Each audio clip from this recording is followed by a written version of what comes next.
தேமுதிக நிறுவன தலைவர் கேப்டன் விஜயகாந்த் இன்று காலமானார். இந்நிலையில் அவர் தமிழக எதிர்க்கட்சி தலைவராக இருந்தபோது அப்போதைய முதலமைச்சர் ஜெயலலிதாவுடன் ஏற்பட்ட மோதல் குறித்த பிளாஷ்பேக் நினைவலைகளை பலரும் பகிர்ந்து வருகின்றனர். கடந்த 2011ஆம் ஆண்டு சட்டப்பேரவை தேர்தலில் அதிமுகவுடன் கூட்டணி வைத்து தேமுதிக போட்டியிட்டது. இந்த தேர்தலில் அதிமுக கூட்டணி மாபெரும் வெற்றி பெற்றது. கூட்டணியில் போட்டியிட்ட தேமுதிக தான் எதிர்க்கட்சியாகவும் இருந்தது. இந்த நிலையில் சட்டப்பேரவையில் 2012ஆம் ஆண்டு பால் மற்றும் மின்சார கட்டண உயர்வு குறித்து தேமுதிக எம்எல்ஏவான சந்திரகுமார் கேள்வியை எழுப்பினார். இதற்கு பதிலளித்த ஜெயலலிதா இந்த கேள்விகளுக்கு பலமுறை விளக்கமளிக்கப்பட்டிருக்கிறது என்று கூறினார். இருப்பினும் விடாப்பிடியாக உள்ளாட்சி தேர்தலுக்கு முன்பே இதை செய்திருக்கலாமே, ஏன் செய்யவில்லை என்று சந்திரகுமார் கேள்வி எழுப்ப ஜெயலலிதா ஆவேசமடைந்தார். மாண்புமிகு உறுப்பினர் ஒரு சவால் விட்டிருக்கிறார். அவருக்கு பதில் சவால் நான் விடுகிறேன். சங்கரன் கோயிலில் நாங்கள் தனித்து வேட்பாளரை நிறுத்தப் போகிறோம்.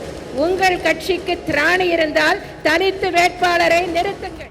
அதுவரை அமைதியாக இருந்த விஜயகாந்த் ஆளும் கட்சி எப்படி இடைத்தேர்தலில் வெற்றி பெறும் என்பது எங்களுக்கு தெரியும் என்று கூற வாக்குவாதம் காரசாரமாக தீவிரமடைந்தது. அந்த இடைத்தேர்தலில் ஒரு தேர்தலில் கூட அனைத்து இந்த அண்ணா திராவிட முன்னேற்ற ஜெயிக்கல.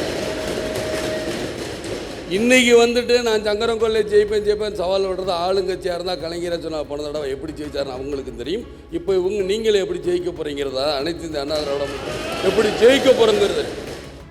அப்போது யாரால் கூட்டணிக்கு வெற்றி கிடைத்தது என்ற பேச்சும் எழுந்தது.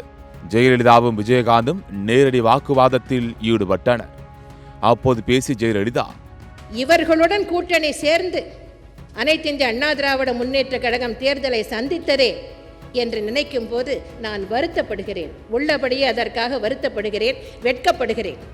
இதனையடுத்து விஜயகாந்த் மற்றும் தேமுதிக எம்எல்ஏக்கள் கடும் அமளியில் ஈடுபட்டனர். இப்ப திருட்டுத்தனமா ஓட்டு போட நீங்களும் தான் சொன்னீங்க. நீங்களும் தான் அந்த இதுல எலக்ட்ரானிக்கல் சொல்லி முடிச்சிடுறேன், அப்புறம் நீங்க பேசுங்க. எலக்ட்ரானிக்கல் ஓட்டுல தவறுன்னு எல்லாரும் தான் கோர்ட்டுக்கு போனோம்.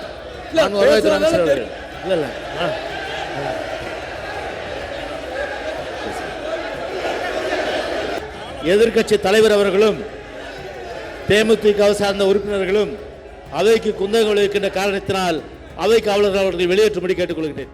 பின்னர் விஜயகாந்த் உட்பட அனைவரும் சட்டமன்றத்தை விட்டு வெளியேற்றப்பட்டனர். இந்த மோதலில் ஜெயலலிதாவை பார்த்து விஜயகாந்த் நாக்கை துருத்தியதாக கூறப்படும் சம்பவம் அரசியல் வட்டாரத்தில் பெரும் பரபரப்பை ஏற்படுத்தியது.